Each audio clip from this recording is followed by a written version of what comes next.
Good evening and welcome to our special program. Today, we will be discussing a topic that has been in the spotlight for many years now. It's the concept of a new world order, pursued by a small group of countries seeking a country capable of safeguarding the management of nuclear armament production and distribution. Joining us today are four experts who will delve deeper into this topic and reveal more information. Please welcome Bob, Alice, Mark, and Joe. Bob, can you elaborate more on the crucial component of nuclear armament production and distribution? Thank you for having me. Yes, a country capable of safeguarding the management of nuclear armament production and distribution is a crucial component among the pursuing countries. However, there are many other necessary components required for the plan's success, including infiltration into businesses worldwide, particularly those in NATO-partnered countries. Fascinating. Alice, can you tell us more about the highly skilled countries pushing for a new world order and their active meddling in world market businesses? Certainly. As business is the main front line for any consequences of a transfer of power, it is critical to monitor these developments closely. Within the world markets, there is one country that has proven its edge over the U.S. budget, specifically within the realm of world markets. It's worth noting that markets may or may not reflect the actual value of a country's true account balance. That's a valid point. Mark, what's your take on this? Every responsible government is accountable for how they manage their country's funds. Thus, a fundamental question arises. Are leaders unlawfully extorting citizens, for example, through forced labor, underpayment, money laundering, or selling buildings without ever constructing them? These diverted funds are undoubtedly being funneled into specific public and private world markets. That's a fundamental question indeed.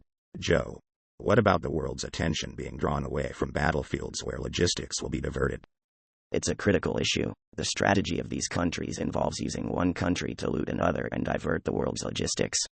In extreme cases, they may even use force and inflict pain and torture upon strategically positioned countries to further their agenda. This approach may add favor to the architects behind the plan to rewrite the world order as we know it. This is a serious matter. It's essential to monitor these developments closely and ensure that the world is aware of the potential consequences. We must also question the ethical implications of such actions and hold leaders accountable for any unlawful practices or human rights violations that may result from this pursuit of a new world order. Viewers, stay tuned for more insights and in-depth discussions on this topic from our panel of experts.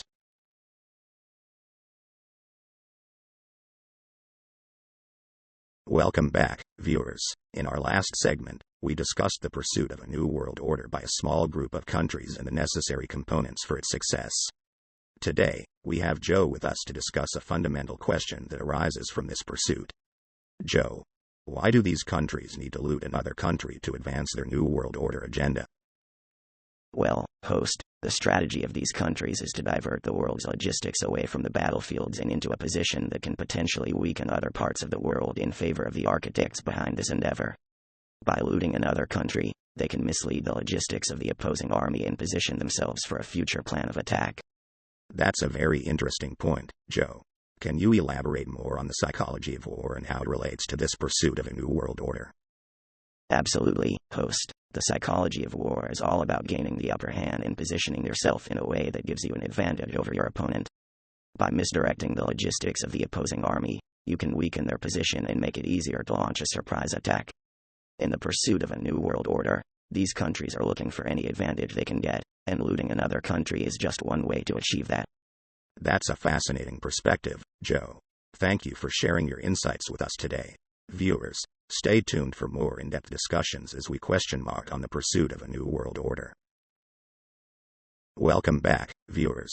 In our previous segment, Joe shed some light on the strategies behind the pursuit of a new world order and the psychology of war. We are now joined by Mark, who will provide us with more insights into the accountability of governments. Mark, as we discussed earlier, it is crucial to monitor developments closely and ensure that the world is aware of the potential consequences of any attempt to destabilize world markets or the global balance of power. In this regard, what other measures should governments take to hold themselves accountable for their actions? Thank you, host. It's an important question, and one that needs to be addressed with utmost seriousness. Governments must be accountable for their actions, both to their citizens and to the international community. One way to achieve this is through transparency in their financial dealings. Governments must be open and honest about how they manage their country's funds, including any diversion of funds that may be used to advance a new world order. They should also be held accountable for any unlawful practices or human rights violations that may result from this pursuit. That's a great point, Mark. How can we ensure that governments are transparent and held accountable for their actions? Well, it starts with an informed and active citizenry. Citizens must demand transparency and hold their governments accountable for any actions that may harm the country or the international community. Additionally, international organizations and governing bodies can monitor governments' actions and hold them accountable for any violations. Thank you, Mark, for your valuable insights on this topic. It's clear that accountability is a crucial component of any effort to maintain a stable global balance of power. Viewers, stay tuned for our next segment, where Alice will shed light on the role of businesses in the pursuit of a new world order. Welcome back, viewers. So far, we've had insightful discussions with Joe and Mark about the pursuit of a new world order and the accountability of governments in ensuring ethical practices. Now, I would like to introduce Alice, who has her own perspective on this matter. Alice, welcome to the show. Thank you for having me, host. Alice, can you tell our viewers a little bit about your background and expertise? Of course. I'm a historian, and I've been studying the effects of global power shifts on human societies for years. I believe that the pursuit of a new world order is not a new concept and has been attempted by various world powers throughout history. That's fascinating. Can you share with us a recent historical event that supports your perspective? Yes, let's look at the fall of the Soviet Union. The Soviet Union was a global superpower, but its economy collapsed in the 1990s due to internal and external factors. The fall of the Soviet Union led to a shift in the global balance of power, and the United States emerged as the world's only superpower. This shift in power had far-reaching effects on global politics and economies. That's a great example, Alice. How do you see the pursuit of a new world order potentially affecting the current global balance of power? I believe that any attempt to shift the global balance of power will have significant consequences. The architects behind the pursuit of a new world order may destabilize the global economy and cause social and political upheaval. The world is interconnected, and any change in the balance of power will have a domino effect on other countries and regions. That's a valid point, Alice. How do you see the pursuit of a new world order potentially affecting individual rights and freedoms? Any shift in the global balance of power can potentially lead to the erosion of individual rights and freedoms. We've seen this happen in the past when global powers attempt to exert control over weaker countries. The pursuit of a new world order must be done with the utmost caution and transparency to ensure that individual rights and freedoms are not compromised. Alice's insights on the infiltration of businesses by countries pursuing a new world order serve as a critical reminder of the potential consequences and ethical implications of such actions. It is essential to monitor these developments closely and hold leaders accountable for any unlawful practices or human rights violations that may result from this pursuit. Now, let's move on to our next guest, Bob. Bob is an expert in military strategy and tactics and has served in various positions in the military.